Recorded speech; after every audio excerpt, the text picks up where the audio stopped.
Shalom Bapak Ibu Saudara sekalian. Selamat malam. Malam ini kita memasuki masih kitab Matius sesi 23 dengan tema khusus penghakiman terakhir, Saudara. Jadi sebentar lagi beberapa sesi lagi kita akan menyelesaikan kitab Matius, ya. Jadi oke. Eh, kita share dulu screen-nya ya sebentar. Ya, malam ini adalah sesi ke-23 kitab Matius dengan tema penghakiman terakhir. Bapak Ibu, saudara sekalian, kita lanjutkan pembacaan Alkitab kita, yaitu pasal 25. Karena sesi yang lalu pasal 24 kan ya.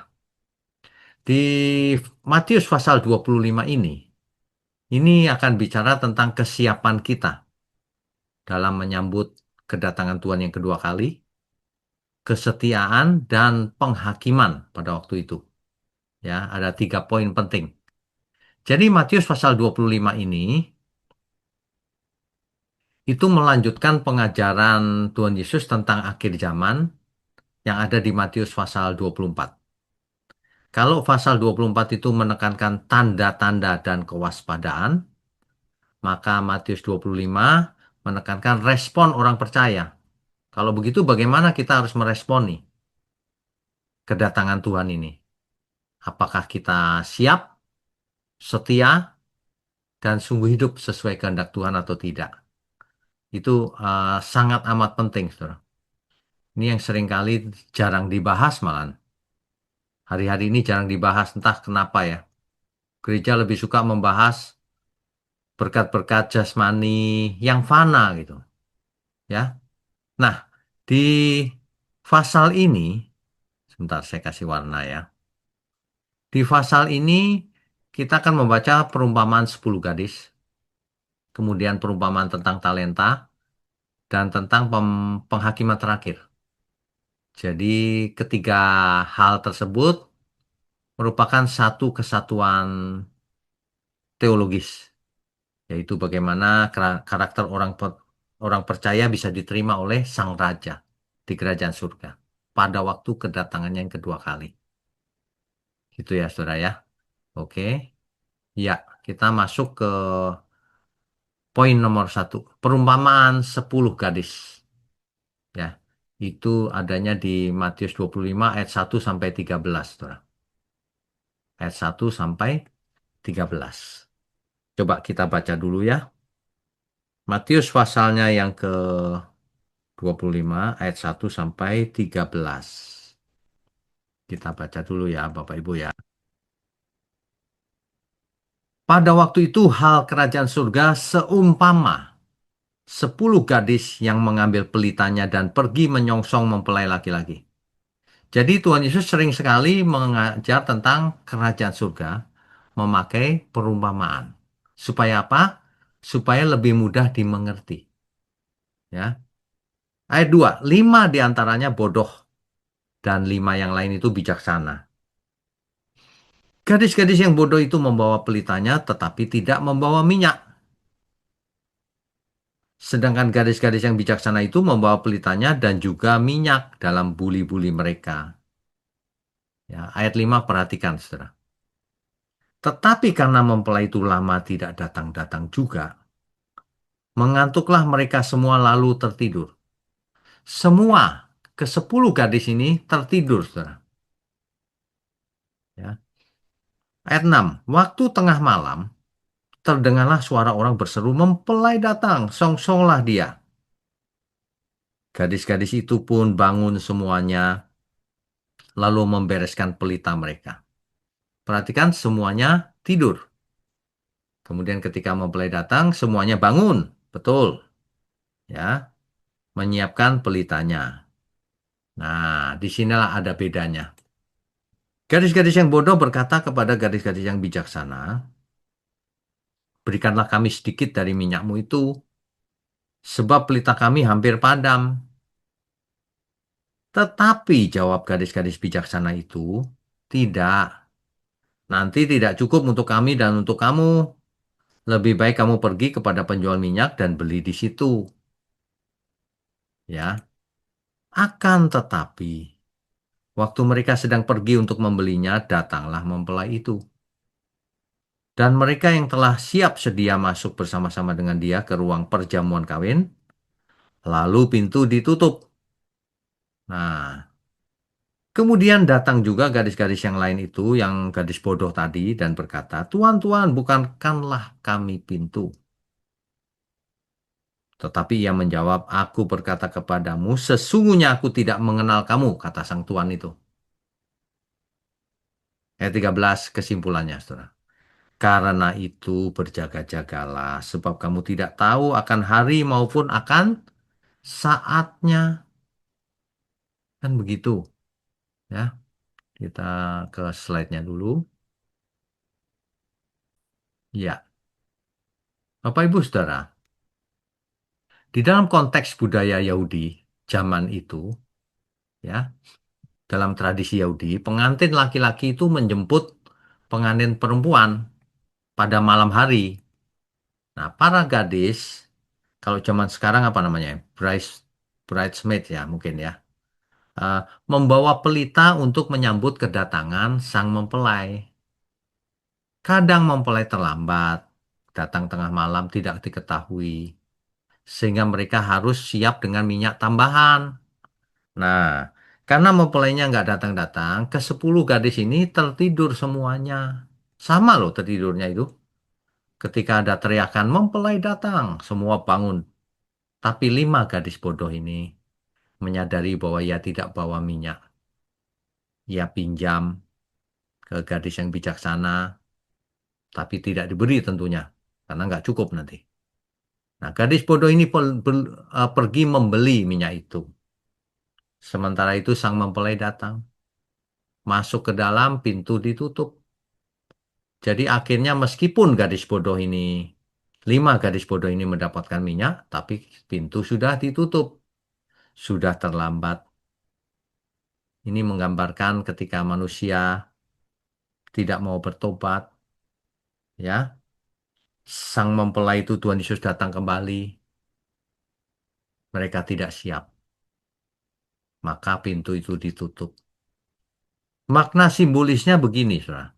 10 gadis ini semua orang yang mengaku menantikan kedatangan Tuhan. Kan semuanya pada menantikan kan gitu. Ya orang Kristen lah menantikan kedatangan Tuhan Yesus begitu. 10 gadis itu. Pelita itu simbol dari kehidupan lahiriah kekristenan. Secara lahiriah ia Kristen memang. Membawa pelita memang. Ya. Nah, minyak itu menggambarkan iman yang sejati, kelahiran baru, atau kekudusan, hidup kudus. Jadi kalau Tuhan Yesus datang nanti, kalau didapati manusia tidak punya iman yang benar atau tidak hidup kudus, nah itulah 5 gadis yang bodoh itu. Tidak bawa minyak, hidupnya tidak kudus, hidupnya tidak punya iman yang benar. Itu maksudnya ya, punya hubungan pribadi dengan Tuhan. Nah, tertidur, semua manusia memiliki keterbatasan atau masalah, ya sama-sama semua. Tetapi yang 5 gadis bijaksana itu seperti orang percaya yang hidupnya kudus. Nah, gitu ya. Jadi eh, ketidaksiapan itu artinya orang percaya yang tidak melakukan kehendak Tuhan, tidak siap menyambut Tuhan Yesus. Gitu. Pintu tertutup artinya tidak ada lagi kesempatan untuk bertobat. Ketika Tuhan Yesus datang kembali nanti, kalau manusia tidak hidup kudus, imannya tidak benar, maka Tuhan akan berkata, Aku tidak kenal kamu. Pintu ditutup, artinya kita tidak bisa ikut Tuhan lagi.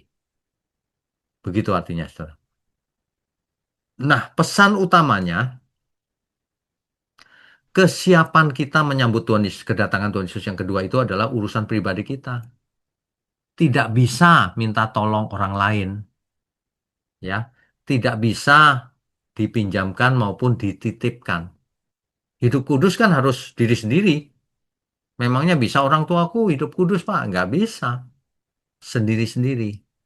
Makanya kesimpulannya di Matius 25 ayat 13, karena itu berjaga-jagalah, sebab kamu tidak tahu akan hari maupun akan saatnya.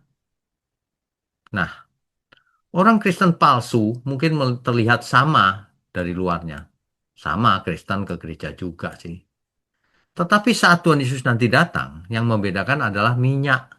Apa itu? Kekudusan hidup, iman yang benar, kelahiran baru, pertobatan yang benar. Itu maksudnya. Realitas rohaninya, faktanya, apakah seseorang itu rohani atau tidak. Nah, itu. Kalau kita lihat begini, maka di gereja banyak orang Kristen palsu sebenarnya. Ke gereja rajin, tapi tidak peduli terhadap hidupnya, bahwa hidup ini harus hidup kudus. Hidup kudus itu berbeda dengan dunia ini. Memisahkan diri secara cara berpikirnya, tidak serupa dengan dunia ini. Tidak egois, ya. Mendukung pekerjaan Tuhan, hidup sehari-hari jadi berkat. Kan begitu. Kalau tidak demikian itu Kristen palsu namanya. Apalagi menghalang-halangi ibadah. Waduh, itu udah palsu tuh Kristennya. Begitu, saudara ya. Jadi hidup ini pilihan memang. Apakah kita mau jadi seperti 5 gadis bodoh itu atau seperti 5 gadis yang bijaksana tadi. Nah, jadi aplikasinya gini, saudara. Jadi Kristen itu bukan bukan hanya sekedar aktivitas ke gereja, bukan. Tidak cukup hanya melayani, beribadah, atau aktif di gereja. Nggak cukup. Harus ada kelahiran baru. Imannya harus nyata dalam perbuatan sehari-harinya. Itulah kekudusan, saudara. Ya. Nah, artinya kita punya tanggung jawab pribadi. Tidak bisa mengandalkan siapapun. Ya. Tidak bisa nitip. Gitu ya. Jadi, bahkan saudara tidak bisa mengandalkan iman suami atau istri. Suamiku pendeta, Pak. Istriku pendeta. Ya, nggak bisa masing-masing. Tidak bisa mengandalkan gereja. Tidak bisa bahkan mengandalkan gembala sidangnya. Masing-masing kita lah yang harus hidup kudus. Yang harus mempersiapkan minyak itu ketika kedatangan Tuhan Yesus yang kedua kali. Ya. Jadi kita sendirilah yang masing-masing harus mengisi minyak rohani. Dengan cara apa ya? Doa, ya pertobatan, ketaatan, terutama kekudusan. Begitu ya, saudara ya. Kita bisa belajar dari perumpamaan 10 gadis ini. Ternyata ada gadis yang bodoh, ada gadis yang bijaksana. Hari ini, kita mau jadi seperti apa? Hidup ini pilihan. Apakah kita sedang berjaga-jaga kalau-kalau sang mempelai itu datang tiba-tiba? Apakah kita sedang berusaha untuk hidup kudus tak bercacat tak bercela? Mengenakan pakaian kekudusan? Menyediakan minyak kekudusan? Hidup kudus atau tidak? Pilihan di tangan kita. Makanya hal kerajaan surga seperti itu. Yang kedua, saudara. Yang kedua ini Matius 25 ayat 14 sampai 30. Jadi perumpamaan tentang talenta ini bicara soal kesetiaan dan tanggung jawab. Ya, di oke kita baca dulu deh. Matius pasal 25 mulai ayat 14. Perhatikan kalimatnya. Sebab hal kerajaan surga sama seperti seorang yang mau bepergian ke luar negeri, yang memanggil hamba-hambanya dan mempercayakan hartanya kepada mereka. Jadi kerajaan surga itu seperti itu. Ada seorang tuan yang pergi ke luar negeri, hamba-hambanya dipanggil, kemudian diberi harta tuannya itu untuk diusahakan oleh hamba-hambanya itu. Ada yang diberi 5 talenta, contohnya ayat 15 ya. Yang seorang diberikannya 5 talenta. Yang seorang lagi 2, dan yang seorang lagi 1. Kenapa demikian? Ada yang 5, ada yang 2, ada yang 1. Di situ dijelaskan. Masing-masing menurut kesanggupannya. Lalu ia berangkat. Jadi, sang tuan ini sangat adil. Dia berikan 5 kepada yang mampu mengendalikan 5, yang mengusahakan 5. Hanya 2 talenta kepada yang kemampuannya cuma 2. Dan 1 kepada yang kemampuannya cuma 1. Sangat adil. Nah, ayat 16. Segera pergilah hamba yang menerima 5 talenta itu. Ia menjalankan uang itu, lalu beroleh laba 5 talenta. Yang diberi 5 talenta ternyata punya laba 5 talenta. Talenta di sini satuan mata uang, saudara. Satuan harta, nilai harta. Jangan jangan kecampur antara talenta dan bahasa Inggris talent, bakat. Talenta ini bukan bakat. Talenta ini ibarat nilai uang di zaman itu. Nilai harta di zaman itu, saudara. Ya. Nah, hamba yang menerima 2 talenta itu pun berbuat demikian juga dan berlaba 2 talenta. Yang dikasih 2, labanya 2. Tetapi hamba yang menerima 1 talenta itu pergi dan menggali lubang di dalam tanah lalu menyembunyikan uang tuannya. Nah, yang dikasih paling dikit 1. Mestinya lebih ringan ya. Tapi hamba ini malah tidak mengusahakannya. Tapi apa yang terjadi? Ayat 19. Lama sesudah itu pulanglah tuan hamba-hamba itu lalu mengadakan perhitungan dengan mereka. Dipanggillah masing-masing. Hamba yang menerima 5 talenta itu datang dan ia membawa laba 5 talenta, katanya. Tuan, 5 talenta Tuan percayakan kepadaku, lihatlah aku telah beroleh laba 5 talenta. Lalu apa kata Tuan itu? Maka kata tuannya itu kepadanya, baik sekali perbuatanmu itu. Hai hambaku yang baik dan setia. Inilah hamba yang baik dan setia. Engkau telah setia dalam perkara kecil, aku akan memberikan kepadamu tanggung jawab dalam perkara yang besar. Masuklah dan turutlah dalam kebahagiaan Tuanmu. Dikasih 5, menghasilkan 5. Maka itulah hamba yang baik dan setia. Dan setelah itu malah akan diberikan kepadanya tanggung jawab dalam perkara yang besar. Kalau yang kecil bisa dipercaya, maka diberi perkara yang lebih besar. Kan begitu ya? Yang 2 talenta juga sama. Sama, ya. Nah, yang terakhir, kini datanglah juga hamba yang menerima 1 talenta itu, ayat 24-nya. Dan berkata, Tuan, aku tahu bahwa Tuhan adalah manusia yang kejam, yang menuai di tempat di mana Tuhan tidak menabur, dan yang memungut dari tempat di mana Tuhan tidak menanam. Ini hamba yang kurang ajar sama tuannya, malah ngata-ngatain tuannya. Padahal ia harus mengerjakan karena ia seorang hamba. Ya. Nah, ayat 25. Karena itu aku takut dan pergi menyembunyikan talenta Tuhan itu di dalam tanah. Ini terimalah kepunyaan Tuhan, dikembalin lagi. Maka jawab tuannya itu, hai kamu hamba yang jahat dan malas. Seorang hamba yang tidak melakukan apapun terhadap talentanya, itu adalah hamba yang malas dan jahat. Jadi kamu sudah tahu bahwa aku menuai di tempat di mana aku tidak menabur dan memungut dari tempat di mana aku tidak menanam.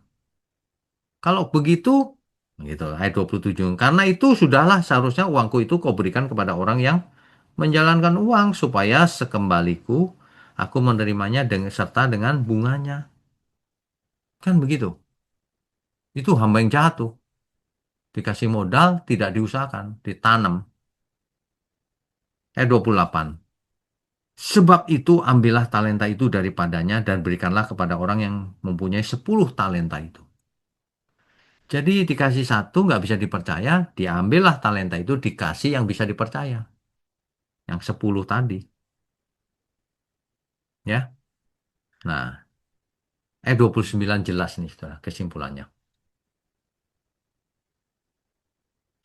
Karena setiap orang yang mempunyai, kepadanya akan diberi. Mempunyai apa, saudara? Mempunyai tanggung jawab, mempunyai karakter yang bisa dipercaya, diandalkan. Kepadanya akan diberi. Artinya orang yang bisa dipercaya akan diberikan tanggung jawab lebih besar lagi. Gitu ya. Sehingga ia berkelimpahan. Tetapi siapa yang tidak mempunyai tanggung jawab ini, seperti hamba yang jahat tadi, apapun juga yang ada padanya akan diambil daripadanya, malah diambil talentanya. Sebagai hukuman ayat 30, dan campakkanlah hamba yang tidak berguna itu ke dalam kegelapan yang paling gelap. Kegelapan yang paling gelap untuk menunjukkan suatu keadaan yang sangat menderita. Ya. Di sanalah akan terdapat ratap dan kertak gigi. Itu, saudara. Perumpamaan tentang talenta ini, sang tuan pergi, maksudnya melambangkan Yesus pergi ke surga. Talentanya dipercayakan kepada hamba-hambanya, maksudnya Tuhan memberikan karunia, kesempatan, panggilan, dan hidup itu sendiri sebagai amanat. Nanti akan dimintai pertanggungjawabannya. Jawabnya. Makanya hari ini, hati-hati nanti Tuhan datang, Tuhan klaim, untuk apa itu talenta yang kuberikan, gitu. Ya. Nah, sebagai upah dan hukumannya, kalau yang setia ada upah, diberi yang lebih besar, yang tidak setia ada hukuman. Ya. Dibuang ke dalam kegelapan yang paling gelap. Di sana terdapat ratap tangis dan gertak gigi. Jadi kalau perumpamaan pertama di ayat 24 itu bicara soal kemurnian hati. Oh, sorry, perumpamaan pertama tadi tentang gadis, 10 gadis.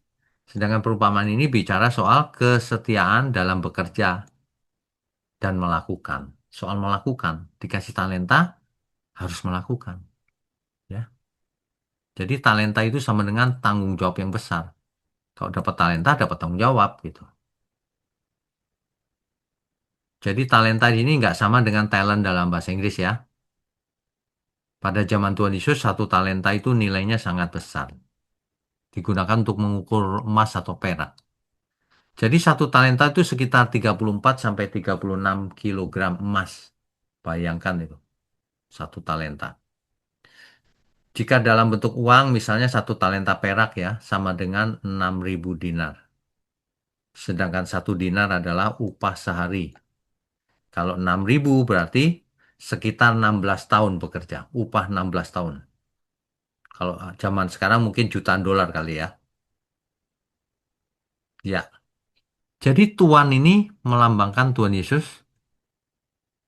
Talenta ini melambangkan semua yang ada pada kita. Ada yang diberi 5, ada yang diberi 2, ada yang diberi 1. Sesuai kesanggupannya. Sangat adil loh Tuhan itu. Tuhan ini ya. Talenta itu untuk diusahakan atau dijalankan. Kenapa? Karena tiap hamba diberi talenta sesuai kesanggupannya. Harusnya pasti sanggup. Makanya Tuhan itu sangat adil. Bukan untuk disimpan atau pasif. Jadi penerima talenta itu harus bertanggung jawab. Yang setia bertanggung jawab, diberi tanggung jawab yang lebih besar. Ayat 27 sampai 29. Yang tidak setia, itu hamba yang jahat dan malas. Ayat 28 dan 24 sampai 26. Akan dibuang kegelapan yang paling gelap di ayat 30 itu dijelaskan. Jelas ya? Nah, jadi Tuhan memberikan apa? Hidup ini, hikmat, kekuatan, kesehatan, waktu, harta, uang, bakat juga, segala sumber daya kepada kita semua. Ya, inilah yang namanya talenta atau kepercayaan. Diberi kepercayaan semua kita ini oleh Tuhan. Ya, nah sebagai akibatnya kita harus meresponi apa itu tanggung jawab, melakukannya. Gitu, saudara. Nah, poin terakhir yaitu penghakiman terakhir. Ayat 31 sampai 46. Penghakiman ini, Tuhan adalah hakim yang adil. Ia akan mengadili seseorang berdasarkan apa, saudara? Bagian ini merupakan gambaran eskatologis yang literal, yang harafiah tentang penghakiman, bukan perumpamaan. Ya. Yang pertama poinnya adalah Yesus sebagai Raja yang menghakimi. Makanya di ayat 31 itu dikatakan apabila anak manusia datang dalam kemuliaannya, ya, dan semua malaikat bersama-sama dengan dia, maka ia akan bersemayam di atas tahta kemuliaannya. Gitu ya. Nah, nanti dibaca, lalu semua bangsa akan dikumpulkan di hadapannya, gitu ya. Dan ia akan memisahkan mereka seorang daripada seorang, sama seperti gembala memisahkan domba dari kambing. Yang pertama poinnya adalah keilahian Yesus. Apabila anak manusia datang dalam kemuliaannya dan semua malaikat bersama-sama dengan dia, jelas keilahian Yesus. Kekuasaannya menghakimi untuk seluruh umat manusia. Dan kedudukannya sebagai raja di atas segala raja. Jadi nanti Tuhan Yesus datang diumpamakan seorang tuan yang memisahkan domba dari kambing. Ya, berdasarkan apa dipisahkan? Identitas, yang satu domba, yang satu kambing. Nah, iman yang dinyatakan lewat perbuatan. Jadi domba adalah milik Kristus, kambing bukan milik Kristus. Nanti dipisahkan karena domba milik Kristus dibawa ke surga. Sedangkan yang bukan milik Kristus ditinggal di bumi yang jadi lautan api. Gitu, saudara. Oke, kita lanjutkan. Nah, mengapa tindakan kasih ini menjadi tolok ukur dalam penghakiman nanti?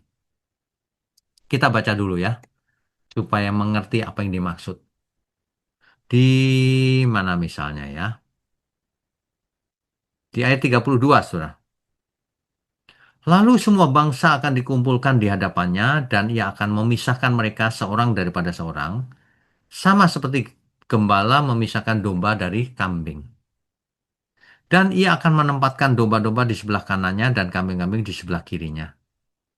Dan raja itu akan berkata kepada mereka yang di sebelah kanannya, itu adalah domba tadi, mari, hai kamu yang diberkati oleh Bapakku, terimalah kerajaan yang telah disediakan bagimu sejak dunia dijadikan. Kenapa demikian? Kenapa dia bisa jadi domba? Tanda kutip. Kenapa seorang manusia bisa dipilih berkenan bagi Tuhan?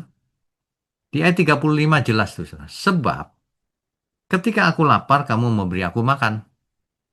Ketika aku haus, kamu memberi aku minum. Ketika aku seorang asing, kamu memberi aku tumpangan. Ketika aku telanjang, kamu memberi aku pakaian. Ketika aku sakit, kamu melawat aku. Ketika aku di dalam penjara, kamu mengunjungi aku. Kan begitu. Nah, orang-orang bingung mendengar itu. Makanya di ayat 37, mereka bertanya, maka orang-orang benar itu akan menjawab dia katanya, Tuhan, bila manakah kami melihat engkau lapar dan kami memberi engkau makan, atau haus dan kami memberi engkau minum?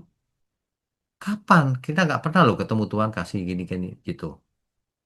Bila manakah kami melihat engkau sebagai orang asing dan kami memberi engkau tumpangan atau telanjang dan kami memberi engkau pakaian? Nggak pernah deh Tuhan kayaknya gitu. Bila manakah kami melihat engkau sakit atau dalam penjara dan kami mengunjungi engkau? Orang nggak mengerti bahwa yang dimaksud di situ adalah yang disebut di ayat 40. Dan raja itu akan menjawab mereka, aku berkata kepadamu, sesungguhnya segala sesuatu yang kamu lakukan untuk salah seorang dari saudara-saudaraku yang paling hina ini, kamu telah melakukannya untuk aku. Jadi, kalau engkau melakukannya terhadap sesama, artinya engkau melakukannya untuk Tuhan, diperhitungkan Tuhan. Gitu, ya. Ayat 41, Saudara. Dan ia akan berkata juga kepada mereka yang di sebelah kirinya, yang kambing tadi ya. Nyahlah dari hadapanku, hai kamu orang-orang terkutuk. Nyahlah ke dalam api yang kekal, yang telah sedia untuk iblis dan malaikat-malaikatnya. Kenapa diusir Tuhan? Sebab ketika aku lapar, kamu tidak memberi aku makan. Ketika aku haus, kamu tidak memberi aku minum. Ketika aku seorang asing, kamu tidak memberi aku tumpangan. Ketika aku telanjang, kamu tidak kasih aku pakaian.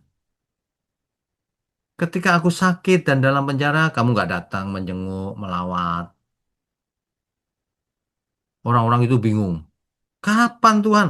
Kapan kami lihat Tuhan lapar dan sebagainya tadi? Tapi Tuhan menjawab begini. Aku berkata kepadamu, sesungguhnya segala sesuatu yang tidak kamu lakukan untuk salah seorang dari yang paling hina ini, kamu tidak melakukannya juga untuk aku. Dan sebagai hukumannya, si kambing tadi, dan mereka ini akan masuk ke tempat siksaan yang kekal, tetapi orang benar ke dalam hidup yang kekal. Itu bedanya, ya. Jadi em, ini sangat jelas. Saya share dulu ya sebentar. Ya. Jadi ini, saudara, tindakan kasih itu lebih penting daripada teori macam-macam itu. Sebab kasih itu bukti lahiriah dari iman sejati. Semuanya perbuatan nyata. Itulah eh, yang menjadi tolok ukur. Yang menjadi tolok ukur itu kan iman. Tapi iman akan terlihat lewat, terverifikasi lewat perbuatan nyatanya. Begitu, saudara. Ya, makanya ada dua nasib kekal. Domba hidup kekal karena milik Kristus, karena melakukan tindakan kasih, sedangkan kambing bukan milik Kristus pasti binasa kekal. Kenapa? Karena tidak melakukan tindakan kasih. Itu, saudara. Tidak melakukan tindakan kasih. Makanya orang yang tidak mengasihi sesamanya pasti binasa. Dia kambing tuh. Makanya orang yang tidak cinta Tuhan, ya memang bukan milik Tuhan. Itu ibarat kelompok ini, ia termasuk kambing. Kalau termasuk domba itu cinta Tuhan, mendukung pekerjaan Tuhan, tidak mau buat dosa, tidak jadi sandungan, tapi jadi berkat. Mestinya gitu ya. Nah, jadi kesimpulannya ini, saudara. Iman sejati atau iman yang benar itu akan terlihat dari apakah kita hidup ini berjaga-jaga, menyiapkan pelita dan minyak tadi itu.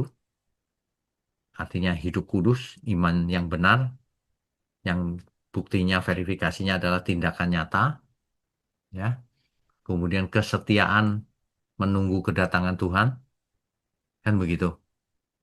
Dengan kesetiaan ketika kita menunggu kedatangan Tuhan, kesetiaan dalam melakukan tugas, yaitu mengusahakan talenta, yaitu seluruh hidup kita ini dipakai untuk kemuliaan Tuhan.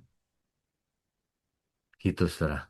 Jadi, di hadapan Tuhan tidak ada yang tersembunyi, semua akan diuji. Apa yang diuji? Bukan karena sekolah teologi atau belajar Alkitab, perbuatan nyata terhadap sesama. Gitu, saudara. Maka dari itu marilah kita hidup dengan kesadaran bahwa kedatangan Tuhan Yesus yang kedua kali itu pasti terjadi dan kita perlu bersiap-siap, tangan kita setia mengerjakan bagian kita dan kasih untuk melayani mereka yang membutuhkan.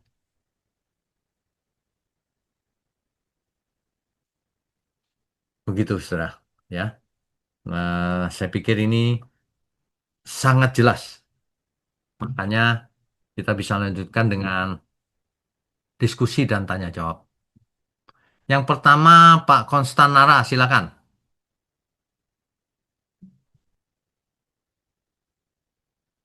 Oh, sebentar.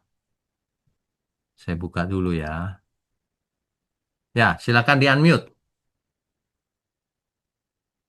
Shalom Pak Wiki, ya.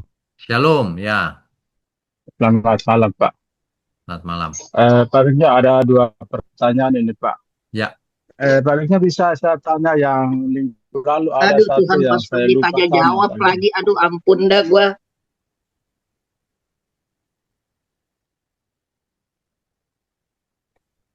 ya. Silakan, Pak Konstanara.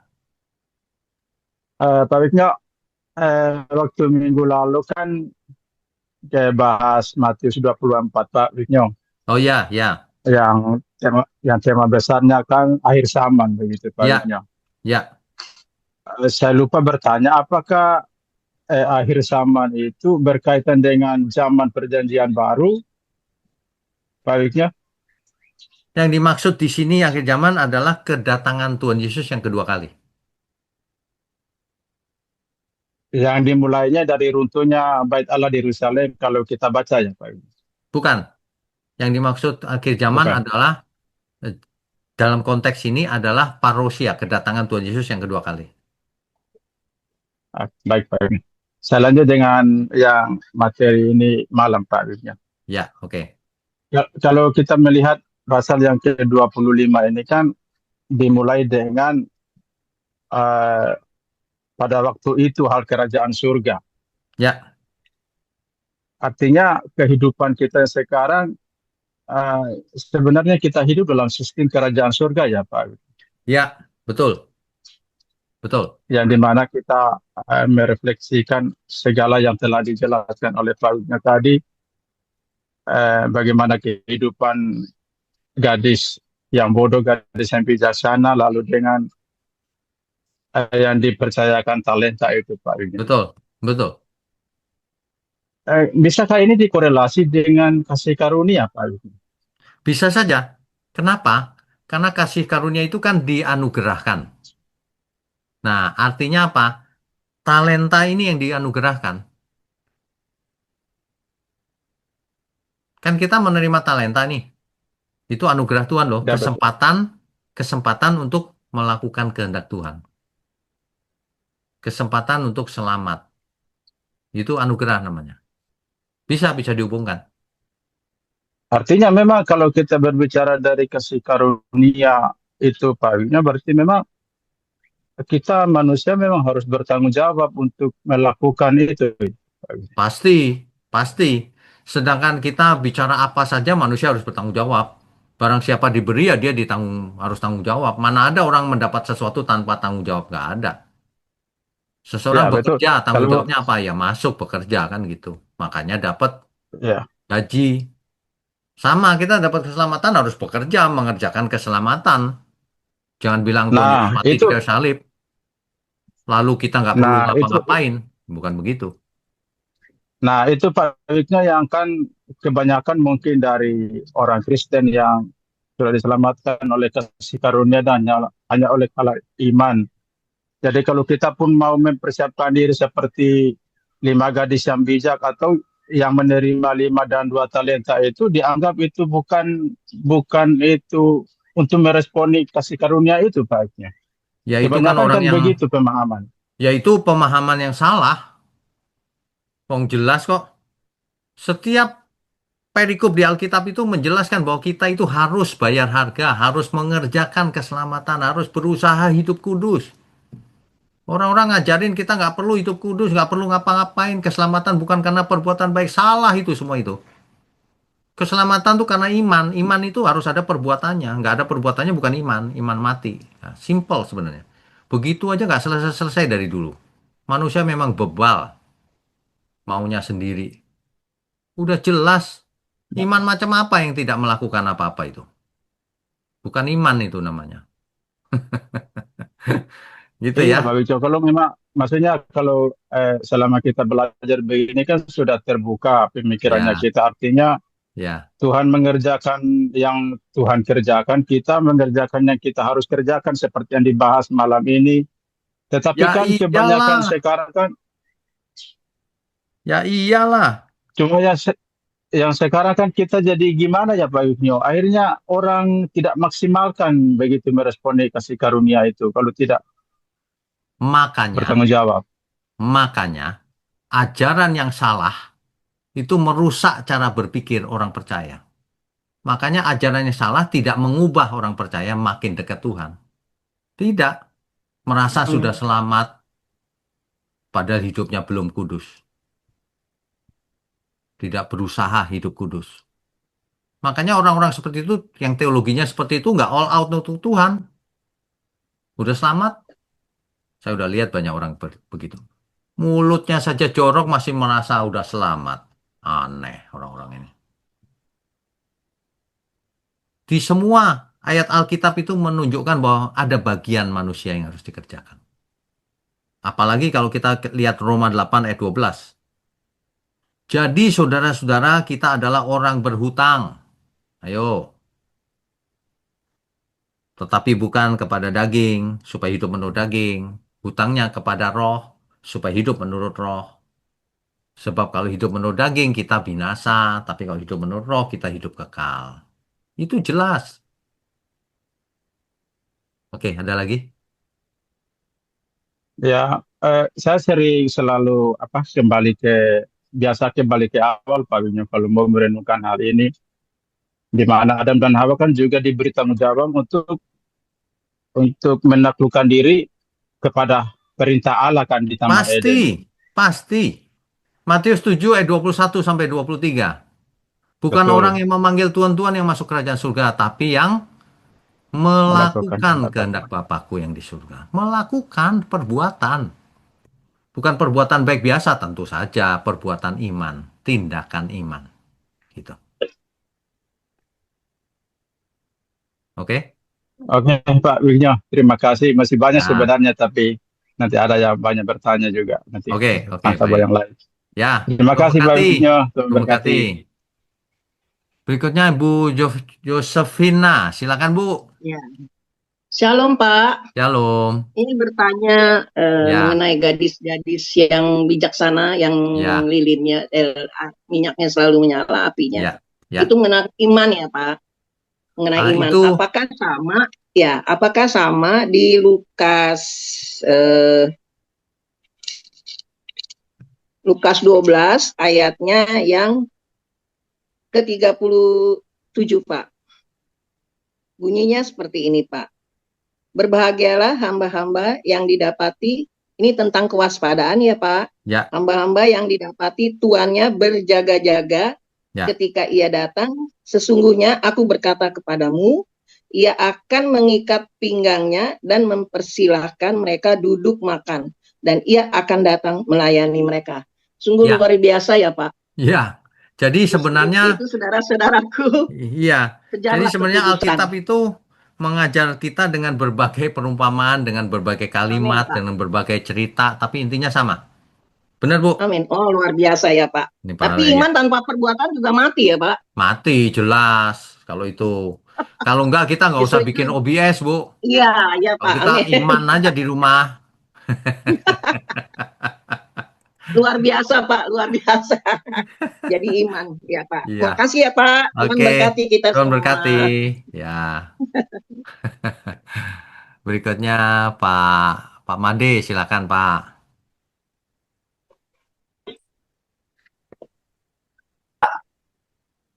Kedengaran Pak suara kami Pak? Ya, ya, kedengaran. Halo, Silakan. Silakan. malam Pak? Malam. Ya, ya, selamat malam. Ada sedikit nih Pak, mungkin ya malam Pak, mungkin mohon apa namanya eh, penjelasan mungkin sedikit Pak, menurut Ya, silakan. pengertian kami yang penghakiman terakhir ini Pak. Ya, Oke, baik. penghakiman terakhir ini kalau kita melihat konteksnya ini untuk orang-orang yang masih hidup di dunia, kita kalau Pas. kalau konteksnya kalau saya baca ini Pak, Pak, Ya, pasti. karena kalau yang sudah mati, ya Pak ya, Ya, benar kalau begitu Pak ya. Kalau benar. yang mati kan sudah jelas itu Pak. Ya, Ada yang di Firdaus, ada yang di Hades itu Pak. benar. Yang sekarang yang dipisahkan kambing dengan domba ini ya orang-orang yang masih hidup berarti Pak ya. Benar. Benar. Pas saat datang Tuhan itu. Betul. Itu aja barangkali Pak untuk ininya Pak, apa namanya, Oh, penjelasan itu baik, aja, baik. penegasan itu aja Pak. Ya, Saya ya. kira. Terima Karena kasih banyak Pak. ya, Tuhan berkati. Ya, Karena yang namanya Tuhan berkati pertanggungan Pak. jawab orang selama hidupnya yang dinilai. Gitu. Oke. Baik, Tuhan berkati. Ya, makasih Pak. Pak. Berikutnya Pak Yopi, silakan Pak. Pak Yopi Gunadi. Bisa? Ya, silakan Pak.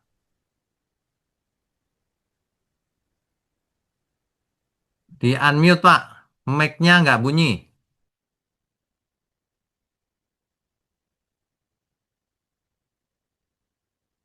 Bisa? Berapa ya? Ya, sudah, sudah. Silakan. Oh, berapa? Ini mau menanyakan soal gadis yang bodoh itu, Pak. Ya, Gadis bijaksana dan bodoh itu sama-sama menantikan Tuhan. Betul, tapi mereka sama-sama tertidur betul. sampai dibangunkan. Ya, Jadi artinya mereka sama-sama mengharapkan kedatangan, kalau mempelai itu sangat Tuhan. betul. Harusnya mereka juga mendapat kesempatan untuk diterima ya. Karena Ya, kalau saya lihat kelemahan tentang Petrus juga sama kan. Petrus, Yohanes, Yakobus harus dibangun 3 kali di Taman Getsemani. ya, Lalu eh, karena dikatakan bahwa si gadis bodoh itu harus membeli minyak. Saya setuju dengan ulasan Bapak bahwa minyak itu adalah realitas rohani dan hidup mereka ya. Tapi ya, kenapa betul. harus memakai istilah membeli ya Pak? Apakah harus dibeli gitu? Itu yang pertama. Ah, Terus yang ya, oke, kedua, baik. kalau Petrus Li- saya yang sudah menyangkal 3 kali kepada Yesus tidak mendapat kesempatan. Padahal kalau si gadis bodoh ini kan mungkin bukan orang jahat Pak ya. Dia juga mengharapkan kedatangan Tuhan. Kalau lihat di 2 Timotius 4 ayat 8, semua orang yang merindukan kedatangan Tuhan akan mendapatkan mahkota kebenaran. Bagaimana jawaban Bapak? Makasih Pak. Ya, sebenarnya memang tidak ada Pak orang yang pengen ke neraka itu nggak ada. Semua pengen selamat. Nah, tapi lima gadis bodoh ini menggambarkan orang-orang yang menantikan kedatangan Tuhan tapi tidak mau hidup kudus. Nah, itu dia. Karena yang namanya beli tadi kan dia baru berusaha mendapatkannya. Ketika sang mempelai sudah datang, jadi percuma. Jadi orang bertobat ketika sang mempelai datang udah percuma. Bertobat itu sebelum Tuhan Yesus datang kembali. Karena kalau sudah mati atau sudah penghakiman diketok ya nggak bisa lagi. Pintu sudah tertutup, sudah tidak ada kesempatan lagi, terlambat. Maksudnya itu sih Pak.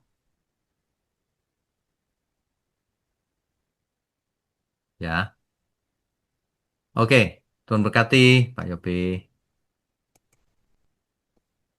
Berikutnya Pak Joseph, silakan Pak. Ya, selamat malam. Selamat malam. Saya mau bertanya di Matius 25 ayat 29. Karena Matius 25 ayat ayat 29 ya. 29. Oke Pak, baik. Kenapa? Karena setiap orang yang mempunyai kepadanya akan diberi, sehingga Ya, ia berkelimpahan, ya, tetapi siapa yang tidak mempunyai apapun juga yang ada padanya akan diambil daripadanya. ya. Maksudnya ini perumpamaan dalam kehidupan kekristenan sehari-hari, apakah memang ketika dia memang berbuah, atau dalam pelayanannya sukses, apa namanya, diberi, artinya dipakai Tuhan, berkelimpahan. Tapi mereka yang tidak berbuah atau pelayanannya tidak sukses, apakah itu memang diambil atau gimana, Pak? Oke, baik. Ini konteksnya adalah ayat-ayat sebelumnya tadi Pak. Tentang hamba yang diberi talenta. Ada yang diberi lebih banyak, ada yang 5, 2, 1. Kalau seorang hamba itu bisa dipercaya, artinya menghasilkan 5, artinya ia mempunyai tanggung jawab, maka kepadanya akan diberi lebih banyak, sehingga ia berkelimpahan. Berkelimpahan itu mahkotanya besar, bukan soal duit ya ini ya. Kalau dalam perumpamaan ini, duitnya yang banyak, tapi arti rohaninya nanti pelayanannya ditambah kalau seorang pelayan Tuhan. Kalau dalam hal kerohanian, rohaninya makin bertambah, tanggung jawabnya makin besar gitu, Pak. Kalau tadinya diberi talenta 5 misalnya, ditambahkan lagi selama masih bisa. Terus. Nah, orang yang tidak bisa dipercaya, apa yang ada padanya diambil sekalian. Ya udah, nggak usah sekalian. Percuma dikasih kesempatan. Kesempatannya hilang maksudnya. Begitu. Baik. Oke, Ya, Pak. Terima kasih, Pak. itu saja. Oke. Tuhan Ya, berkati, Pak. memberkati. Berikutnya Pak Kris ya. Silakan Pak Kris. Shalom malam, Pak. Shalom malam. Izin off cam, Pak. Ya, nggak apa-apa. Ini kalau saya lihat yang dibahas malam ini, yang saya tangkap adalah ini sebetulnya ada di dalam kalangan, kalau bisa dibilang gereja Tuhan. Ya, Apakah betul, Pak? betul. Aplikasi Jadi, hari ini ada di gereja Tuhan ini. soalnya kadang-kadang ada yang menganggap, oh mereka itu yang agamanya di sono itu kambing, kita ini domba, ada yang kayak gitu Pak. Soalnya Nggak Pak cocok. Wiknya paham maksud saya ya Pak, ada Iya, paham, yang paham. model kayak gitu. Nggak cocok itu. Jadi Konteksnya ini sama-sama menantikan kedatangan sang ya, mempelai. jadi ngambing-ngambingkan orang lain, dirinya dianggap domba. Gitu. Nah, terus apa? Kalau yang 5 gadis bodoh dan 5 gadis bijaksana itu kan seolah-olah kayak pasif karena menanti, Pak ya. Ya, Orang bisa mengartikan itu pasif, padahal sebetulnya kan itu kan padahal tidak. ya kondisi kenapa sampai kehabisan minyak itu kan sebetulnya kan ceritanya ada Ya, hal-hal di betul. balik itu. Nah, Betul. ini terus yang di Matius 25 ayat 44 ini yang dikira kambing itu memanggil Tuhan Yesus sebagai Tuhan. Hmm.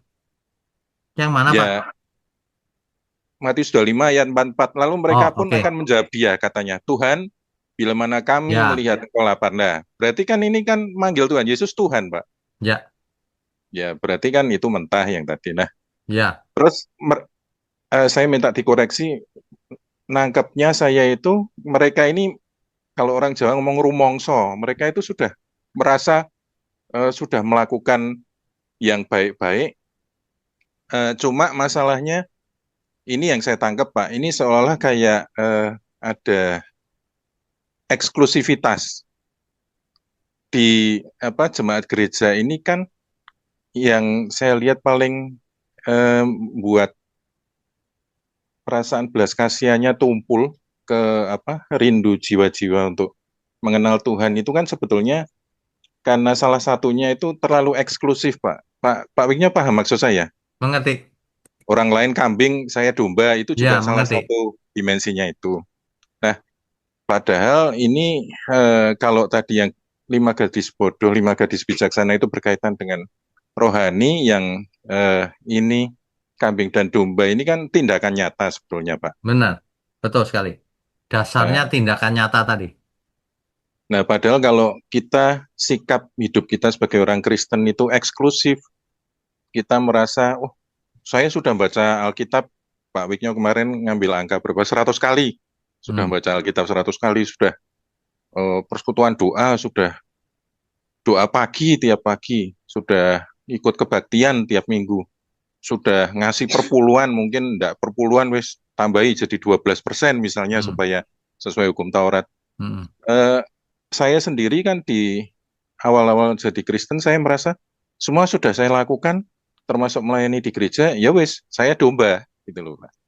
Padahal kan ini kan yang mengagetkan di pengadilan di mana Tuhan Yesus jadi hakim ini kan tidak cukup itu karena ini yang ditanya tindakan nyatamu mana Betul. terhadap orang-orang di sekitar kan itu. Betul. Betul. Jadi selama kita masih memiliki pikiran yang tanda kutip eksklusif, saya domba, mereka kambing, saya rasa kita tidak akan keluar dari zona yang semu yang menipu sebetulnya Pak. Ya. Menurut Pak Wiknya bagaimana Pak? Iya, sebenarnya banyak orang zonanya masih zona kambing, tapi merasa domba. Ini antara lain karena teologi yang salah juga yang diajarkan. Orang Iya, merasa, setuju Pak. aku sudah selamat gara-gara hanya Kristen. Gak melakukan padahal. Iya, Karena keselamatan bukan karena perbuatan baik, terus merasa jadi domba. Salah, justru kambing dan domba itu dipisahkan berdasarkan perbuatannya. iya, Jelas itu perbuatan. Makanya di seluruh Alkitab dikatakan, manusia dihakimi menurut perbuatannya. Baca saja cari. iya, Iya, perbuatan nyata. Omong kosong teori Amin. semuanya itu. Berbahasa roh dan sebagainya. Kalau perbuatannya tidak nyata. Tindakan imannya. Nah itulah iya, dasar jadi kambing dan domba tadi. Bukan agama Kristen dan non-Kristen. Bukan. iya. Gitu Makanya Pak. perumpamaan mengenai talenta dan kambing dan domba ini membuat saya dulu mikir, jangan-jangan saya ini belum berbuat apa-apa, maksudnya yang Tuhan mau itu loh Pak, yang saya khawatir itu. Iya, Jadi iya. mungkin itu yang sampai dengan akhir hayat yang masih harus saya terus perjuangkan mungkin itu Pak. Iya. Ya, semua kita sama, Pak. Kita berusaha Amin. apalagi Tuhan gitu. Amin, Pak. Ya, itu Ngeri. saja Pak dari Ya, saya ya. Pak. Oke. Terima Terima kasih kasih. Pak. Tuhan Oke. berkati. Wah, ini teman saya nih. Ben, silakan. Sahabat saya nih. Silakan mau tanya apa, Ben? Bentar, Pak. Ya, Shalom, Pak Gem. Shalom. Maaf, Pak Gem, saya off cam. Nggak apa-apa, silakan. Ya, saya ini aja, Pak Gem, singkat aja. Itu kan tadi ada pemisahan antara kambing dan domba. Ya, Lalu yang kambing ditinggal di bumi. ya, Nah, bumi ini kan tadi Pak Gem bilang jadi lautan api. betul. Nah, pertanyaan saya Pak Gem, apakah bumi itu yang akan menjadi neraka, Pak Gem? Itu aja, Pak Gem. Oh, baik. Jadi sebenarnya istilah neraka itu diambil dari kata Gehenna. Gehenna itu tempat pembakaran di Israel di mana mengerikan itu. Itu figuratif. Nanti sebenarnya langit dan bumi ini akan menjadi lautan api, hancur oleh api, dan tidak ada lagi. Itulah yang namanya neraka. Jadi berbeda dengan pendapat umum neraka itu ada nanti di suatu tempat dunia roh. Bukan, wong ini setelah dibangkitkan Tuhan Yesus baru ada neraka kan? Gitu. Itu menjawab nggak ya? Ya, berarti bumi ini, Pak Gem, ya? Ya, langit dan bumi, bukan cuma bumi. Oh ya, langit dan bumi, ya, ya. Hancur oleh nyala api. Oke, Pak Gem, terima kasih, Pak Gem. Ya, Tuhan berkati. Jadi Terima kalau ada kasih. orang yang mengajarkan langit dan bumi ini nanti diperbaharui. Bumi ini yang akan nanti jadi bumi yang baru. Salah. Karena ayatnya itu eksplisit sekali. Langit dan bumi hancur oleh api. Dan tidak ada lagi. Oleh sebab itu, betapa salehnya atau betapa sucinya kita harus hidup. Jelas itu. Oke, berikutnya Pak Irwan. Silakan Pak Irwan. Shalom Pak Winyo. Shalom. Pertanyaan saya adalah mengenai talenta ini ya Pak. Bagaimana kalau kita tidak melihatnya sebagai, saya melihatnya kadang-kadang sebagai kapasitas kita atau Oke. kesempatan kita. Oke. Jadi misalnya seseorang diberikan kesempatan untuk pendidikan tinggi atau menjadi pejabat tinggi gitu, Oke. dan tidak melakukan hal-hal yang diharapkan, agak short gitu. Ya. Misalnya yang 5 talenta ini mungkin dapatnya cuma 2 misalnya atau 1. Oke. Bagaimana dalam hal ini dengan lain kata tidak menggunakan semua kapasitasnya, tidak menggunakan semua kesempatannya untuk berbuat baik, Pak? Apakah termasuk kurang gitu, Pak? Ya. Jadi di perumpamaan ini tidak dikisahkan yang begitu itu, Pak. Yang short itu ya, yang kurang dari target. Ya. Nah, intinya adalah Tuhanlah yang menilai nanti. Asal kita optimal, apa saja yang bisa kita lakukan. Tuhan yang menilai, Pak. Jadi nggak masalah menurut saya. Asal kita benar-benar all out ya. Tapi belum sampai ke angka 10 misalnya. Tapi kita sudah all out yang kita bisa seperti itu, ya udah maksimum, Pak. Kalau Itulah tidak all makanya out, ada bagaimana, Pak? Kalau makanya kita, ada 5, ada 2, ada 1 kan, Pak? jadi kalau misalnya kita tidak all out, misalnya mungkin ada agak kemalasan sedikit atau kurang keinginan gitu, Pak. Oke, kita bicara soal nilai kekal ya, Pak. Setiap orang tentu mahkotanya beda, Pak. Ada mahkota yang besar, ada mahkota yang kecil, sudah pasti itu. Makanya ada orang yang selamat tapi mahkotanya kecil. Ada orang yang selamat tapi mahkotanya besar. Itu tadi, makin bisa dipercaya, makin ditambah-tambahkan kekuasaannya, tanggung jawabnya. Gitu. Yang terakhir, Pak, Ya. apakah kita kalau sudah melakukan hal-hal nyata yang seperti Bapak sebutkan ini dalam hidup kita misalnya, Ya. apakah kita bisa merasa yakin bahwa kita akan bersama diberikan kehakiman yang baik gitu? Kita harus yakin, Pak, karena itu iman, karena itu kebenaran Alkitab. Amin. Amin. Alkitab berkata begitu, kita aminkan. Yes, memang itu benar, gitu. Apalagi yang kita perlu ragukan, nggak ada. Memang begitu, gitu. Baik, Pak. Masih, Pak. Ya, God oke. bless. Tuhan berkati. God bless. Baik, berikutnya Ibu Meme, silakan. Shalom Pak Wino, selamat malam. Shalom. Selamat malam. Pak, saya ada dua pertanyaan ini ya Pak Ya. ya. Ya. Yang pertama ini Pak, kan kalau tanda-tanda sebelum akhir zaman itu ataupun penghakiman, meskipun detailnya bervariasi, beberapa keyakinan mencakup tanda-tanda alam, seperti kedatangan Kristus dan kebangkitan semua orang mati ya Pak ya. Ya. Nah, pertanyaan saya, apa yang terjadi waktu hari penghakiman terakhir tiba ya Pak? Oke, baik. Jadi Alkitab mencatat Tuhan Yesus datang di awan-awan. Artinya tidak menjejakkan kaki di bumi, di awan-awan. Manusia yang di bumi apa yang terjadi ketika itu? Yang sudah mati akan dibangkitkan lebih dahulu. Yang mati di dalam Tuhan, orang percaya yang mati dibangkitkan lebih dahulu. Yang masih hidup ketika itu, tubuhnya diganti seketika. Kan nggak sempat mati itu. Tubuhnya diganti tubuh yang baru. Nah, setelah itu menyongsong Tuhan Yesus di awan-awan dan bersama Tuhan selama-lamanya. Artinya apa? Artinya kita naik menyongsong di awan-awan, lalu pergi ke langit baru, bumi baru, selamanya bersama Tuhan gitu. Itu yang Alkitab catat. Nah, Itu hanya untuk orang sedangkan orang jahat yang mati dibangkitkan juga. Tapi tidak dibawa, ditinggal di langit dan bumi yang jadi lautan api ini gitu. itu khususnya untuk hanya orang percaya dulu Pak dibangkitkan gitu. Iya, Belum lagi perbuatannya. orang yang mati dulu di dalam Tuhan bangkit dulu. Setelah itu orang yang masih hidup yang di dalam Tuhan diubah seketika tubuhnya. Diangkat, ya kan?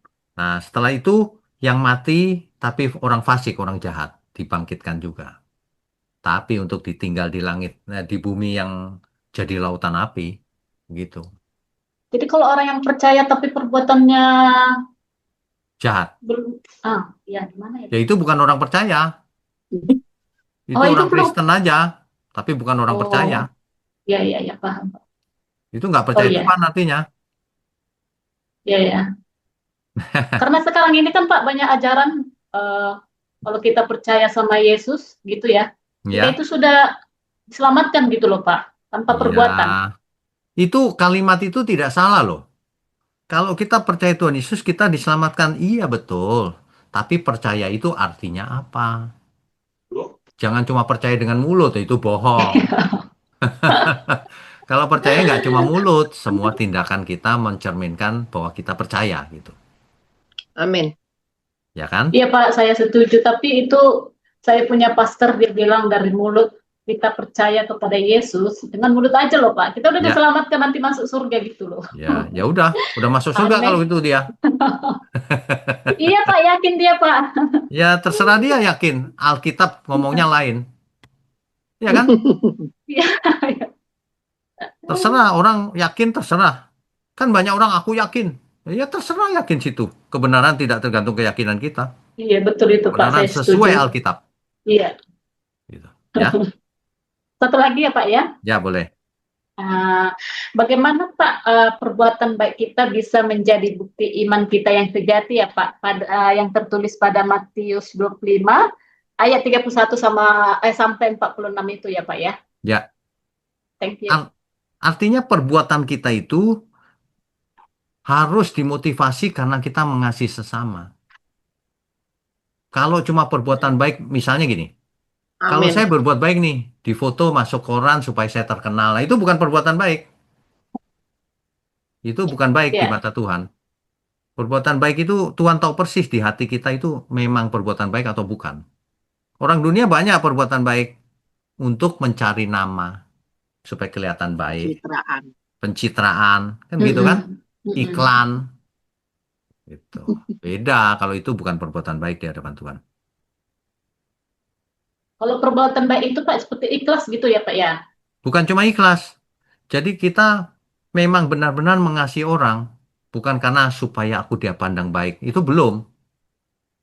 Kalau kita melakukannya karena supaya memang aku mengasihi dia, memang itu yang diinginkan Tuhan, belas kasihan. Bukan ngasih karena, oh, agama mengajarkan supaya ngasih orang, dapat pahala, bukan gitu kalau Kristen. Kita ngasih orang, nolong orang karena kita memang anak Allah. Dan nggak perlu difoto, Amin. nggak perlu diumumkan kemana-mana. Memang hatinya kita begitu, tulus gitu. Baru itu benar. Tapi Pak, kalau awal-awal kita kan ini baru kita apa dipenuhi oleh orang Roh Kudus gitu ya Pak. Karena Ya, pengajaran kita, mindset kita kan dulu kan berbeda sama ya, sekarang yang Bapak ajarkan. ya. Terus ketika kita menolong orang itu, kadang-kadang kan Pak seperti masih kita sih ada hati menolong. Tapi kayaknya kadang-kadang nggak ikhlas gitu loh Pak. Tapi kita masih belajar niat kita gitu. Namanya juga masih belajar, nggak Iya, apa-apa. nggak apa. Lama-lama nanti udah biasa, udah Ya, mengerti. Gitu. Iya, Nggak iya. apa-apa, Nggak ya apa-apa kan? ya Pak ya. Belajar, Iya Pak ya. ya. Yang paham Pak. Tulus Ya, itu nggak mendadak bisa loh. Tulus itu karena lama-lama tulus kita. Kan kadang-kadang ngasih orang, aku baik juga ya. Ada tuh di hati kadang-kadang. Iya Pak Ya ada. nggak apa-apa, itu kan awal-awal belajar. Nanti Heeh. lama-lama, ya memang harus gitu, ya. apanya yang baik. Gitu, gitu. Nggak mencari nilai. Oh iya ya Pak. Makanya pertobatan itu garis panjang ya Pak ya. Garis panjang, Iya, iya, proses. iya proses Pak. Iya Pak. Makasih ya Pak Ya, nasihatnya. oke. Tuhan berkati. Shalom, Tuhan berkati. Shalom. Berikutnya Pak Budi Wijaya, silakan Pak.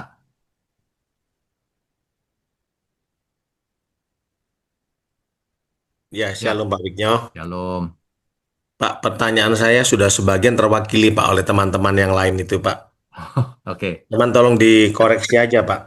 Kesimpulan saya adalah kita sebagai orang percaya itu harus dua ya Pak ya. Iman kepada Yesus dan perbuatannya juga harus mencerminkan bahwa kita adalah murid Yesus. Jadi harus ada Ya, dua-dua ini ya Pak. Kalau cuma iman aja nggak cukup ya Pak ya. Nah, ya. ini ini penjelasannya nggak begitu. Sebenarnya iman saja cukup, tapi iman itu apa? Iman itu adalah nyata dalam perbuatan gitu loh. Nah, Jadi iman ini dan yang saya perbuatan itu maksudkan. satu Betul. paket, Pak. Nggak bisa gini, iman nggak ada perbuatannya itu nggak bisa. Itu bukan iman. Betul. Satu Kan gini paket. Pak. Pertanyaan saya satu. Karena kan Yesus tuh ada perintah tentang hukum kasih itu loh, Pak. Ya, Kasihilah betul. sesamamu manusia seperti dirimu sendiri. Betul. Nah, Itulah dia berkata bahwa itulah seluruh isi hukum Taurat dan kitab para nabi. Betul. Ya, Betul. di Matius 22, Pak. Nah, Ya, betul. tapi gini, Pak. Saya kadang lihat ya, Pak ya. Ada orang dari agama seberang, dia melakukan kasih, Pak. Ya, Dia melakukan apa yang dituntut oleh Yesus.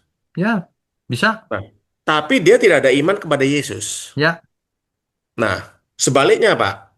Orang yang menamakan dirinya Kristen tidak melakukan itu. itu bukan Kristen. Itu KTP-nya Kristen.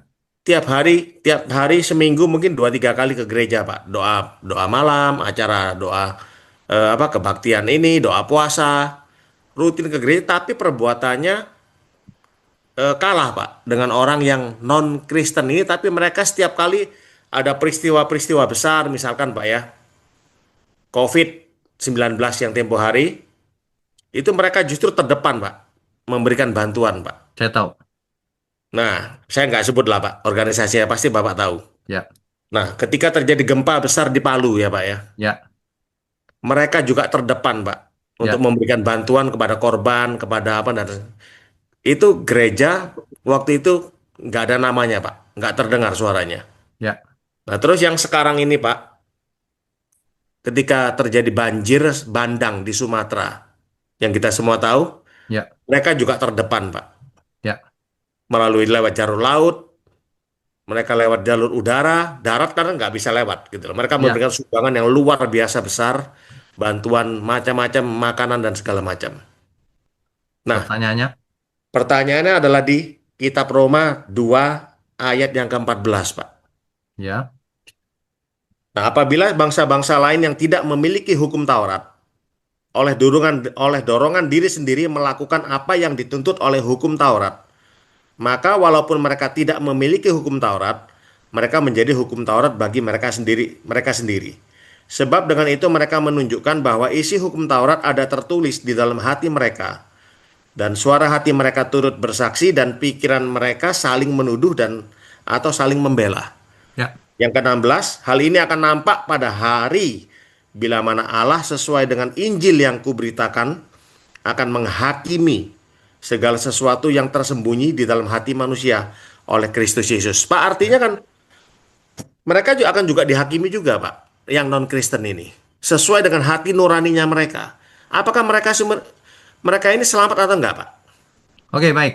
Ini sebenarnya tidak bisa dijawab terlalu sederhana seperti itu. Kita harus mengerti secara detail. Yang pertama, kalau orang tidak pernah mendengar Injil, itu berlaku. Karena nggak pernah dengar, kan?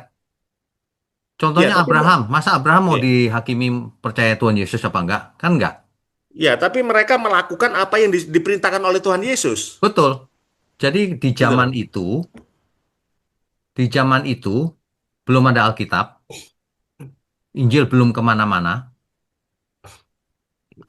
Firman Tuhan berkata kalau ada bangsa lain yang nggak pernah dengar, tapi melakukan Taurat oleh dorongan diri sendiri, ya dibenarkan karena perbuatannya itu. Betul dong? Ya, berarti kan itu Nah, orang berlaku juga zaman untuk itu sekarang juga, dong, Pak. di zaman itu juga, orang Yahudi punyanya Taurat, belum punya apa-apa. Kalau melakukan Taurat dibenarkan nggak? Dibenarkan zaman itu. Tapi kalau zaman sekarang sudah mendengar Injil, menolak, nggak ada ampun, Pak. Ini Hmm, masalahnya adalah, tapi kita juga nggak boleh menghakimi begitu. Kenapa? Jangan-jangan mereka juga nggak mendengar Injil. Mereka dengarnya itu tadi, itu Kristen kok nggak bener gitu ya. Nah, gitu loh. Jadi nggak dengar yang benar. Jadi nggak bisa dihakimi begitu juga. Makanya kita tidak boleh menghakimi siapapun. Karena kita bukan hakim yang pertama. Yang kedua, betul. kita nggak punya informasi lengkap tentang seseorang. Backgroundnya Ya, seperti apa dan seterusnya. Nggak boleh. Makanya hukum kasih itu seperti salib. Kasihlah Tuhan Allahmu vertikal, kasihlah sesamamu. Itu tugas kita. Makanya kita tidak boleh menjadi sandungan. Makanya orang Kristen binasa itu nanti. Kalau jadi sandungan, katanya percaya Yesus, tapi malah melawan, malah jahat. Jadi sandungan pasti binasa itu, Pak. Pasti. Malah jelek-jelekin nama Tuhan itu sebenarnya. Ngaku Kristen tapi perbuatannya jahat. Habis dia, Pak. Pasti. Pasti. Gitu. Ya, Ya. artinya kita nggak boleh menghakimi, Pak, ya. Nggak boleh. Nggak boleh. Jadi Kita nggak meskipun tahu. mereka ya. mereka yang katanya non-Kristen, tapi kalau mereka melakukan itu tetap haknya Tuhan lah, Pak, ya, untuk Haknya Tuhan. menghakimi. Karena Kita kita tidak nggak tahu bilang mereka sebenarnya pasti masuk neraka karena mereka tidak punya iman gitu. iman seperti apa. Nah, Intinya ya gini itu. loh. Orang nggak percaya Tuhan Yesus, menolak Tuhan Yesus, pasti binasa. Masalahnya mereka tahu nggak Tuhan Yesus? Pernah dengar nggak? Atau yang dia dengar salah tadi? Hmm. Itu aja. Dan satu lagi saya mau tekankan ya, Tuhan itu hakim yang adil. Amin. Jadi nggak mungkin Tuhan Amin. mengadili orang yang belum pernah dengar. Oh, nggak mendengar pokoknya binasa. Oh, nggak mungkin. Oh, hakim yang adil gitu. Ya Makanya pasti porsinya kita nggak sesuai. berani menghakimi siapapun karena kita tidak adil. Biar Tuhan aja yang adil. Tapi yang pasti kalau orang menolak Tuhan Yesus pasti binasa itu aja. Kan orang Oh, menolak belum tentu menolak, Pak, karena nggak dengar ya. ya atau Apalagi yang atau jelek-jelekin Tuhan Yesus, nyala-nyalain pasti binasa itu. ya. Ya kan? Salahnya apa Tuhan sama kau? Itu jelas-jelas menolak kalau itu, Lah Pak. ya, bukan menolak, melawan malah. Iya, betul. Salahnya Tuhan Yesus apa sama kau? Kau jelek-jelekin itu. Binasa kalau yang begituan masih. Ya, Ya, oke. oke. Jelas, Pak Bigno. Terima Ya, kasih, Pak. Tuhan oke. berkati. Tuhan berkati. Em, Ibu Ivon, silakan Bu. Langsung pertanyaannya ya, biar Ya cepat. Pak, Hmm, menanggapi yang Pak Budi tadi Pak, ya, Ah, Bapak bilang yang mendengar Injil yang benar itu, Pak. Ya. Jadi bagaimana mendengar Injil yang benar itu, Pak? Makanya itu tugas kita. Makanya saya bikin OBS teriak-teriak sana sini.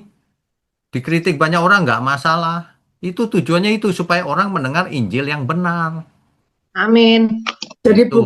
bukan kalau kita ngomong Tuhan Yesus sebagai Tuhan, mereka nggak percaya, sudah finish gitu, Pak, Ya maksudnya. nggak sesederhana itu. Jadi Orang nggak lewat perbuatannya kita ya, Pak. orang nggak ngerti apa-apa terus kita Injil itu Yesus Tuhan loh. Dia nggak ngerti. Iya. Harus lewat perbuatan nyata, lewat penjelasan firman, hal kerajaan surga itu seperti ini loh. Nah, gitu-gitu. Jadi nanti kalau dia nuraninya udah oke, nolak nggak dia? Nolak binasa. Oh, oke, Kalau Pak. nggak nolak ya selamat. Iya. Ya, intinya kita Terus, jangan jadi sandungan, hidup sekali aja. iya. Ini, Mbak, hidup kudus ini sukar, Pak. Ya kalau gampang semua orang masuk surga.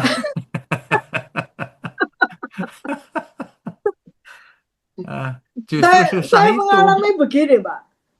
Teori tahu ya, Pak. Ya, Ah, jadi kalau ngomong dengan orang bisa ya, Pak. Terus kita, oh ya, saya rasanya pasti bisa. Tapi begitu kalau ada sesuatu, seperti umpamanya, kalau kamu diceples, nggak boleh ceples kembali, umpama gitu, Pak. Iya. Tapi begitu diceples, ada reaksi refleks gitu loh, Pak. nah itu dia. Itu Itu bagaimana, Pak, refleks, ini? itu refleks keberdosaan itu. Itu harus dibunuh itu refleks itu. Ya itu, Pak. Jadi Itu gini kan. loh. Jadi makanya kita itu perlu latihan. Makanya kalau ada orang menghina misalnya, udah Iya, ambil Pak. nafas dulu. Oh iya ya nggak boleh ya. Kita kesel ya. Loh, Gitu loh. tapi belum ngambil napas sudah langsung itu ya, Pak. Ya harus. em, kalau saya begini. Contohnya kesehatan aja ya. Contohnya Ya. kesehatan. Kesehatan aja orang nggak mau kan. Susah kan mengendalikan mulutnya. Ya. Kalau saya membayangkan, waduh, kalau saya sakit parah daripada sakit parah nggak apa-apa lah, aku mau makan sehat aja. Gitu.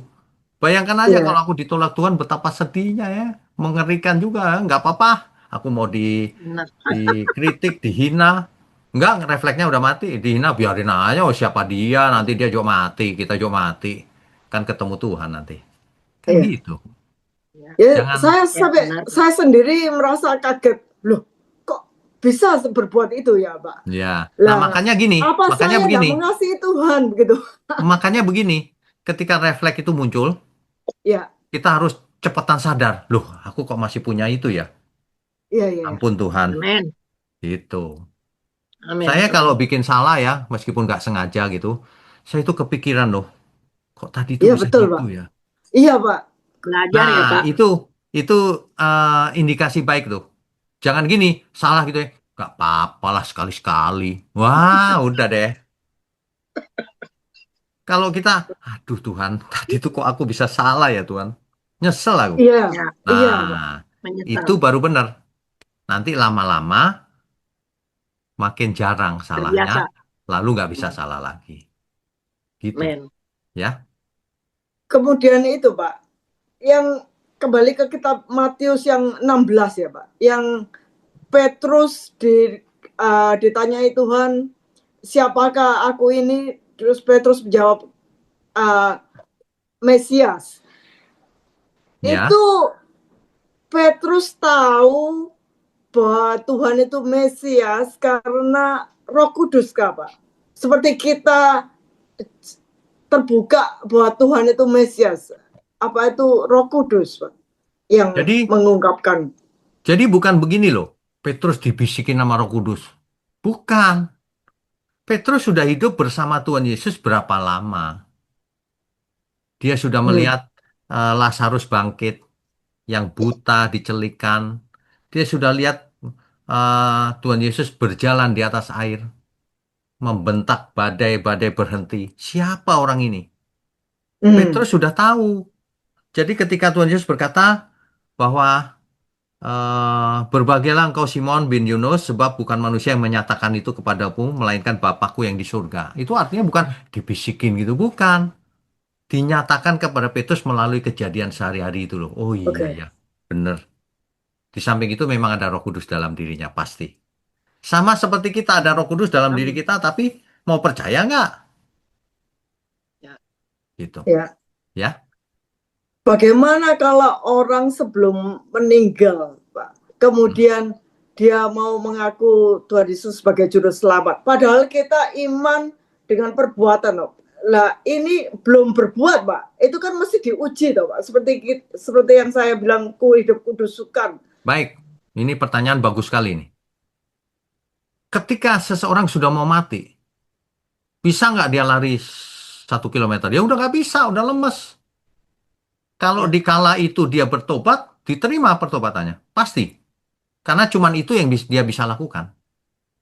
Tapi ingat, Tuhan Yesus bisa melihat langsung. Itu takut mati atau memang benar bertobat. Itu yang pertama. Oh, oke. Ya. Yang kedua, dia sudah tidak berbuat apa-apa untuk Tuhan, cuma menyesal dan bertobat doang kan? Ya. Mahkotanya sangat kecil. Atau tidak ada mahkota sama sekali. Jelas ya? Sayang, Pak. Ya. Ya, tapi kalau Ya. nggak ke neraka aja udah bagus. Iya, iya, iya, iya, iya. Jangan ngarepin mahkota. Iya, iya. Kan gitu. Iya, Ya. Pak. Oke. Ya.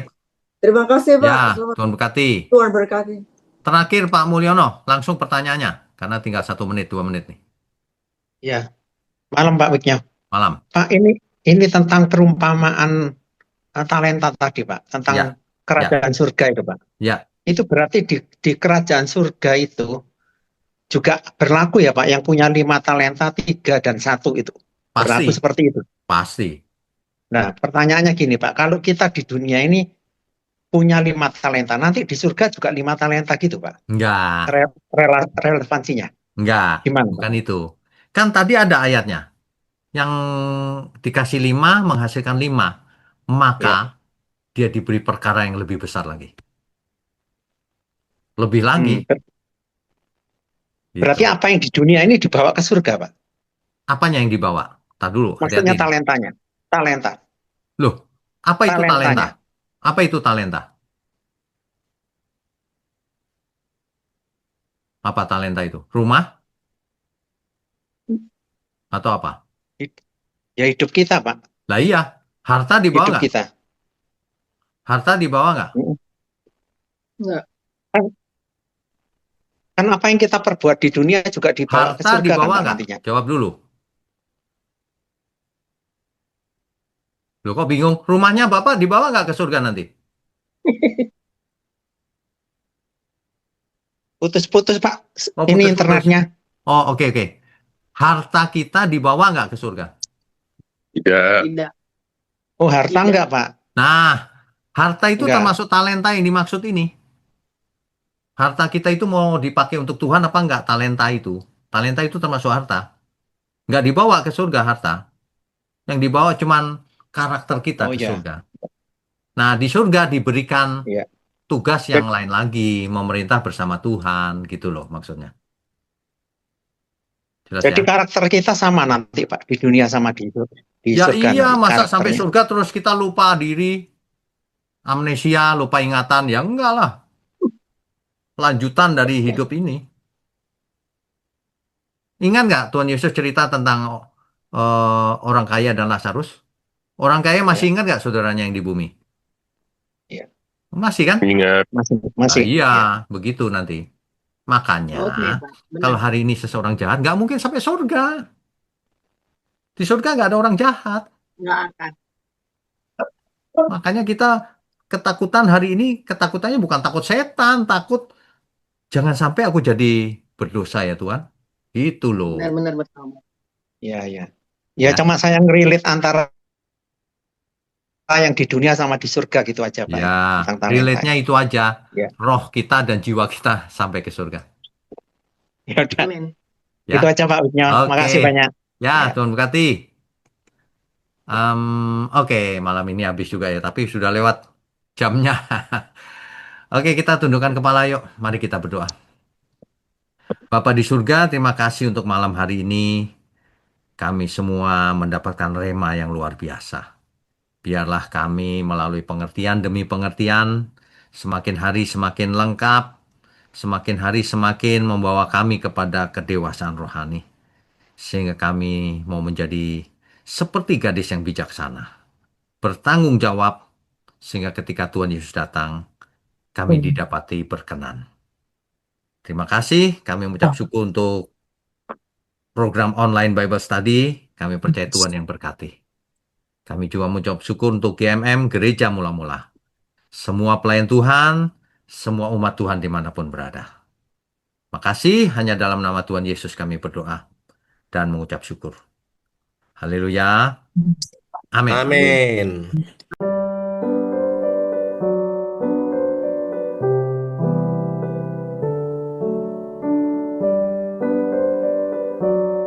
Saudara sekalian, bicara soal kebenaran, setiap orang merasa benar.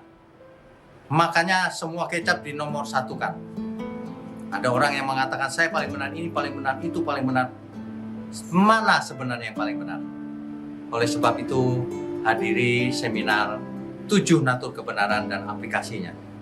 Seminar ini wajib dihadiri oleh para teolog, apologet, pengkhotbah, bahkan oleh para jemaat sendiri, agar kita bisa membedakan manakah yang benar, manakah yang salah. Inilah alat uji kebenaran yang sangat objektif dan alkitabiah.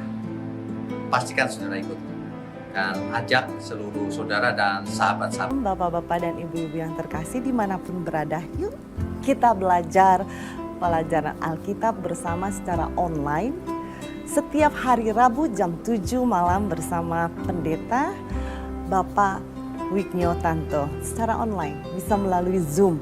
Tetapi kita harus mendaftarkan dulu ke nomor berikut ini. Selamat bergabung dan Tuhan Yesus memberkati.